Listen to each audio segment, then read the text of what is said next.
very good evening to each and every one of you, and welcome to this week's episode of Your Manchester. Here I am in studio with Mr. Michael Adams and, of course, Mr. Mark Llewellyn. How are you, Mark? It's been a bit of a mixed week, actually. Today, I've been to a funeral.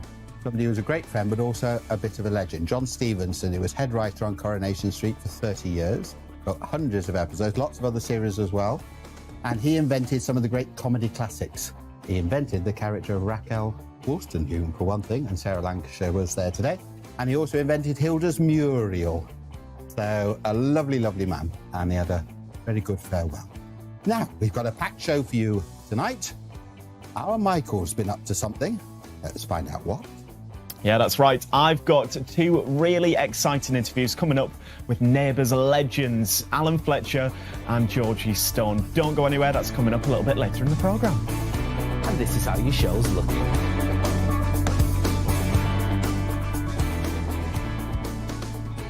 Now, if you were like me, you'll have been absolutely devastated by the news that Aussie soap opera phenomenon Neighbours ended after 37 years on air last year.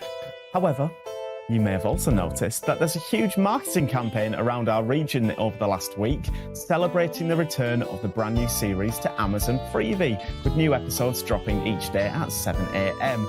And if you haven't tuned in yet, here's what you're missing.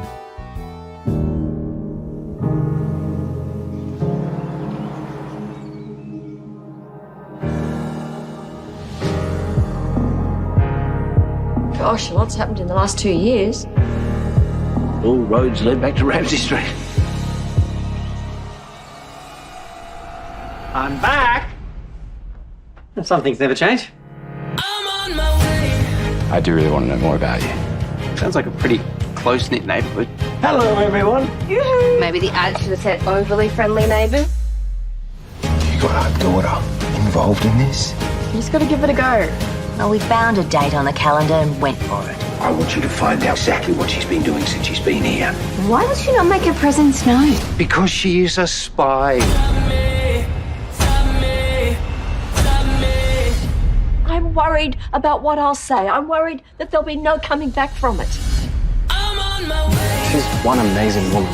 I have been keeping something from you. It's about Harold. I can't make it stop. Why didn't you tell me who you are?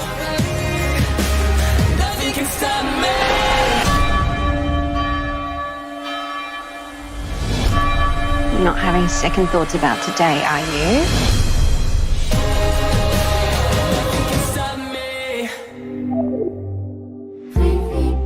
Looks fantastic, doesn't it? And well, I'm really pleased now to be joined by Neighbours royalty, Alan Fletcher, who of course plays Dr. Carl Kennedy, and Georgie Stone, who plays Mackenzie Hargraves, the show's first trans character. Hello to you both. Michael, it's brilliant. You made it work. Well done. And Alan, welcome back to Your Manchester. Of course, friend of the programme. It just seems like yesterday that you were sat down with myself and Belinda in our glorious region. Well, it's a great show. I love to be part of it. We're now on episode 3. That, of course, was released this morning. And there's been so many twists and turns, including, of course, at the end of episode 1, we got to see a wedding between Toadie and Therese. Alan, when you found out this news, how did you feel? And how does Carl feel about it? Well, as Alan, when we found out about it, we were actually doing a Zoom because I was in the UK and the rest of the cast were sitting in the boardroom in Victoria. And so it was 1 a.m. in the morning for me. And I when they told me the twist, I squealed. I had to apologise later for busting everyone's eardrums. In fact, I thought I'd misheard it. I actually had to ask for clarification. But the brilliant thing, Michael, is that because there's a 2-year gap between the old Neighbours and the new one, that means that so much has happened. We've got this beautiful arc of story at the beginning of the show to explain the past and so forth, to take a bit of a dive into why things have happened. So for what may seem like an amazingly extraordinary twist, everything makes sense. So I say to the fans, remember, Neighbours is a marathon, not a sprint. Stay with us because the journey is beautiful. And Georgie, so lovely to chat with you as well.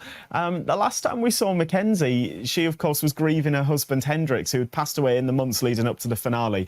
And as we know, there's been a bit of a time jump with these new episodes, and she's sort of feeling a little bit ready now to move on, and sparks are flying with her housemate, Haz. How is Mackenzie dealing with this 2 years on? Yeah, I think what I imagine in those 2 years, it's been a real journey for her. I think she's really gone through it, the poor thing. But when we see her now, she's at this place where she thinks she's ready to move forward, and find someone new. And there is that connection with Haz, which was a really great friendship with just a few sparks as well, which was really, really fun to play. But I think what she discovers as it goes along is that grief isn't a linear process. It's very cyclical, and when she thinks that she might be ready to move forward and moving on, that there are moments where she's just brought right back into that grief.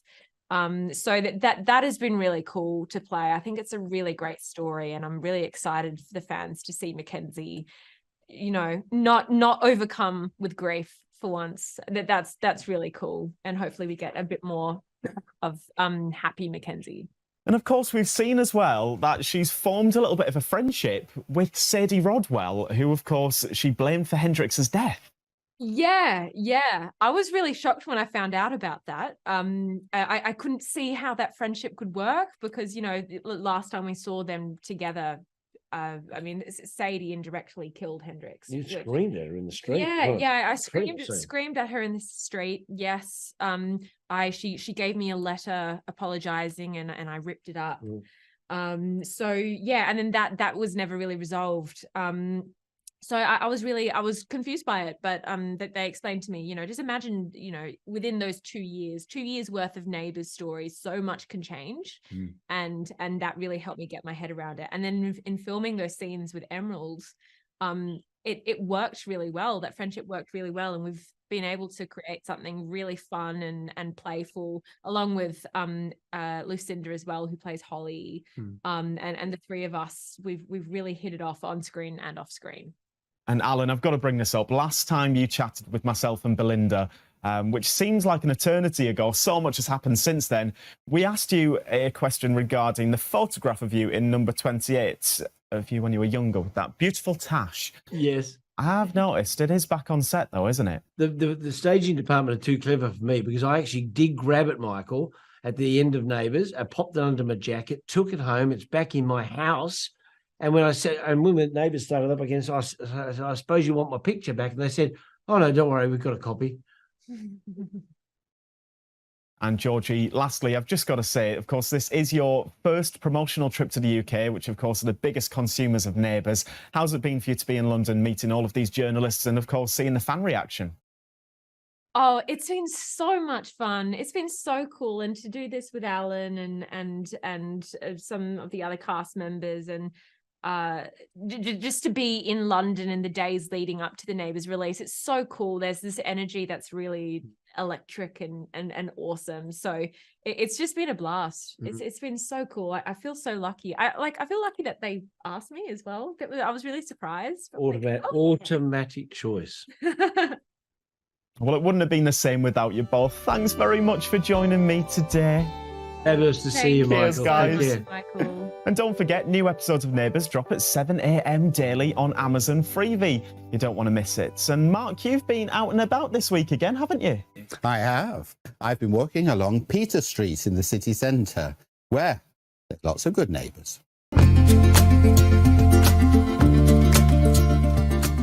So we start this week's city centre walk here in St Peter's Square. And behind me, of course, the Central Library, built in the 1930s, a steel structure, and then coated in stone, and sort of based on the Parthenon in Rome.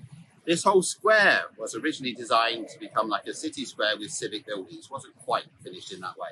Had the old extension there onto the town hall, war memorial, and across the road, something that's much older. In fact, 120 years old this year, and that's the Midland Hotel. So the Midland Hotel was built in 1903 as a railway hotel. So right behind us is what is now Manchester Central, the Exhibition and Conference Centre. But that was originally a railway station. This was built to capitalise on that. Actually, people would have come in from what is now the back of the hotel. Here was actually the carriage entrance, and that's why there are two big arches, because vehicles would have come in and round. A lot of famous people have stayed here over the years and continue to do so. And perhaps the two most famous are Mr. Rolls and Mr. Royce, who met here and decided to make motor cars together. Now you should also notice on the front of the building, the wyvern, which is a mythical creature from the southwest of England. And that was the symbol of the railway company. So on this corner, which is Mount Street and Peter Street, we have what used to be the headquarters of the YMCA, St George's House. In fact, a lovely statue up there of St George right over the entrance. They sold it, and with the proceeds, they built their new hotel down at Castlefield, the Y. And behind us, what used to be Television House, the very first headquarters of Granada Television when they opened in Manchester. And next to it, we would have found, now demolished, the Gaiety Theatre, which was run by Miss Horniman, who made her fortune from the family Horniman's Tea Company. And she set up one of the first repertory companies that then became the Library Theatre Company and was based in the Central Library just on the opposite corner.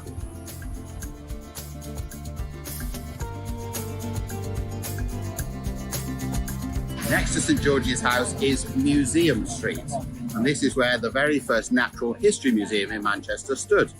There are all kind of weird exhibitions here, and eventually the collection was taken down and is now the Manchester Museum collection. And on the corner, the Theatre Royal from the 1840s. Wonderful statue of a very smug-looking Shakespeare on the front of it. And this is where all the greats of the day, Macready and people like that, actually appeared. It's also where the first performance in Britain of Puccini's opera La Bohème was staged, with Puccini in the audience. The biggest building here on Peter Street is the Free Trade Hall. And there used to be two halls that stood on the site before this one. It's now a hotel. But it was used for all kinds of events, including being the home of the Halle Orchestra for many years. People like Winston Churchill, Bob Dylan, the Sex Pistols all appeared here over the years. And it has two claims to getting the vote in Britain. The first was that just around the corner is where the Peterloo massacre took place. There's a memorial there now. That led to working men getting the vote. But also when Winston Churchill was Home Secretary, he was speaking here when the suffragettes burst in and disrupted the event. And that led to the creation, really, or the claim to fame of the suffragettes and women getting the vote eventually. As I say, today it's a hotel. It's also used for filming now and again. Perhaps one of the most notable ones is in The Crown. When Princess Diana is shown going to New York for an AIDS benefit event, she actually arrives here and goes inside the Free Trade Hall. During the Victorian and Edwardian era, Manchester was known as Cottonopolis because of the amount of raw cotton that was coming in and being turned into goods. Of course, to get those goods all around the world, you had to have transportation hubs. And so here is the Great Northern Warehouse, built for the Great Northern Railway Company. Trains would come in at an upper level and other vehicles could come in at ground floor and goods could be transported from train to road. And there was a lot of noise here, as you can imagine. But this is on the edge of the main shopping street, Deansgate. Now this building was actually 8 bricks thick and it was used for overnight storage. It was a bonded warehouse. There used to be a bonded warehouse on the set of Coronation Street, you might remember. And goods of value would be protected by guards. So there was a lot of activity night and day. To protect the genteel shoppers on Deansgate from that, a row of shops was constructed, very nice indeed, and they would protect the shoppers from the noise and the dust behind here. And that row is now the longest surviving Victorian row of shops in the world. And that is where we end our walk. Well, Factory International are providing not only fantastic entertainment, but also some wonderful training as well. Our Belinda has more. All right then. And joining us now is Kieran. How are you doing? Welcome to the show. I'm doing really well, thank you. How about yourself? I'm doing very good. Now, tell me, you are at this wonderful brand new spanking venue. It's all going very well, and it's quite the sensation of a venue, isn't it? Yeah, I mean, it's been a long time coming, but finally Manchester has the type of space which can rival somewhere in London, which is long overdue. it's the type of space which is going to bring art and other things that maybe wouldn't have had a space in Manchester otherwise. But where I'm really excited about, which I'll be talking with yourself about today, is the community engagement aspects through education and skills and training. So I work for Factory Academy, which is about helping people from Greater Manchester above the age of 19, currently unemployed or earning under the threshold, to access creative roles, which I think is going to be a lot easier now we actually have a space to create jobs and create art. Yeah, well, you talk about creating jobs. I mean, it must feel good for you knowing that there is now something to be able to be offered out into, well, the community and into prospective creatives. Yeah, 100%, because I think that sometimes people don't know the wealth of opportunities in the creative industries because they don't have a connection to it. And I think the really interesting thing we'll be doing is we've got our learning program, Creative Learning, which is targeting primary school all the way through high school. So hopefully it's a kind of place where you get taken, as you were when you were younger, to the Museum of Science and Industry on your school trip, where it plants a seed there. And then there's enough kind of things to water it by. You go back to this show, you get invited to that, you do that workshop, you meet this person. And hopefully it comes to the point where you're making that decision after the college. Do I want to go to uni or do I want to go straight into work? And hopefully, because of Factory Academy and all the work we're doing in Fletcher International, there is an option for someone to go straight in the path they want to go to, which is potentially sound, tech, but also the things behind the scenes like producing, artist liaison and everything else, which I'm sure you know about, that actually makes a show come to life. Yeah, so what is the opportunities that you hope will be available then? So there's loads of opportunities, and you've got to think depending on which audience is accessing them. For people over 19 looking to go straight into work, you have our courses, which are completely free of charge, and they'll have specific focuses. So we've got ones that are coming up, which are going to be on broadcasting films. So thinking about which skills you need to go into that industry. Or if you've got a particular project in your mind and you want to do something creative yourself, we also do things really professional like project management, but through a creative lens. So you learn all that jargon, but can apply it to your projects to then actually take what you need and go out into the world and hopefully access the funding via your own means. So if you're thinking about adult learners, there's job opportunities, but I think if you're thinking about younger learners, there's also things just to get your hands dirty, get involved with painting, doing this, doing that, by going to spaces like Yayokosama, which we had over the summer, but then actually having a provision outside of the exhibition where you get to try out loads of different things. So there's all those opportunities. On top of all of that, obviously you have the main reason for it to exist, which is amazing shows, amazing performances, which with initiatives like cheaper ticketing, with our initiatives, hopefully more people can access than ever before, because as we all know, sometimes going to what was the MEN Arena, the AO Arena, is too expensive. And I think that's an absolute travesty when you have all this amazing art, but it's inaccessible. So there is a commitment to that. And the initiatives I've talked about hopefully will make things more accessible. So how do people get involved in this? Is it open to a certain amount of people, or is it open to everybody? So, yeah, again, if we're thinking about the creative learning aspect, there are specific schools that they're working with, but that will grow and grow and grow, and hopefully as many schools as possible can access it. If you're thinking about Factory Academy specifically, the only eligibility is you're based in Greater Manchester, so you have a Greater Manchester postcode, and you're above the age of 19 and earning under £20,000.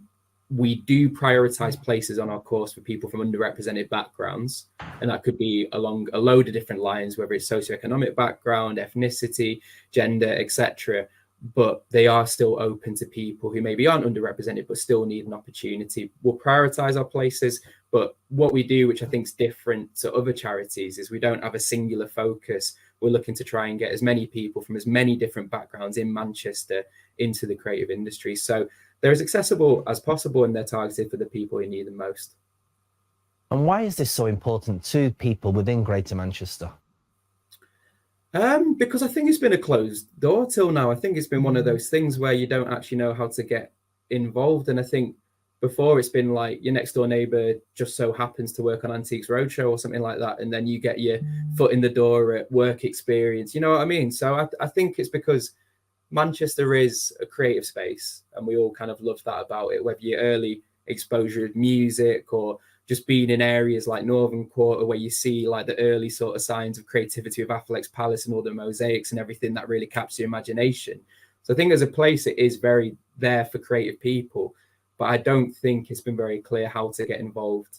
And I think this way we're laying it on the plate. And it's not all just about Fletcher International. We'll connect our students with other organisations, because there's an amazing array of places in Manchester, like Royal Exchange Theatre, Contact, absolutely amazing space, Home, where you can go watch movies and theatre, thinking about the Lowry. And we do connect with other organisations to make the next generation aware about these spaces, because like anybody, you can quickly become irrelevant unless you engage with the next generation. So it's not just about us, it's about the whole offering of Manchester and finding a way to make it as easy as possible for a person who's interested to access it, whether it is because we come to your schools or in your job centre, or you've seen an advert or you've seen the show, just trying to make it a place where you can naturally arrive at, rather than the off chance that you know somebody.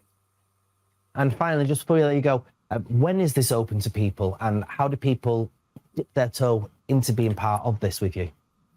So Factory Academy specifically is open right now, and we've got applications for 2 courses coming up. Applications are open for broadcast and film, which is obviously about thinking about cinema, TV, radio. And then we've also got managing creative projects, which is about the project management bit, which I told you about. These are all open right now.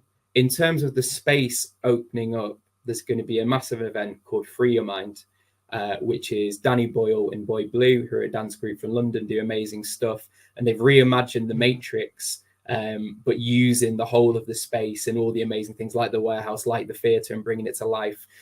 There are previews starting on 13th of October, but the actual event will be kicking off for the general public from 18th of October. And if you are someone who maybe would like to go, but maybe just don't have enough money to put in towards the full price ticket, there are £10 tickets available. And for an example of how we can make it accessible, we've recently just completed a course which was focused on stage management. So 20 people from Manchester joined, completed 2 weeks of training with us, and 2 of them have just got placements with the stage management company putting it together. So they'll actually spend the next 6 weeks behind the scenes making the performance come to light. But for the people who didn't access the final opportunity, they've all been invited to the event for free. We'll host them, wine them, dine them, all that sort of stuff, and make them feel really part of the opening of an amazing building, because they've dedicated their time to Factory Academy, and we want to give back. Thank you very much, Karen. Absolutely fantastic. It sounds amazing, doesn't it, Mark? It really does. Thank you so much for your time, and thanks for being part of our show today. Thank you. Thanks for having us. Thank you. Bye-bye. Thank you. And that's the end of this week's show, everybody. Make sure you check out next week's wonderful show of Your Manchester. Till then, though, thanks to each and every one of you for watching Your Manchester. Manchester!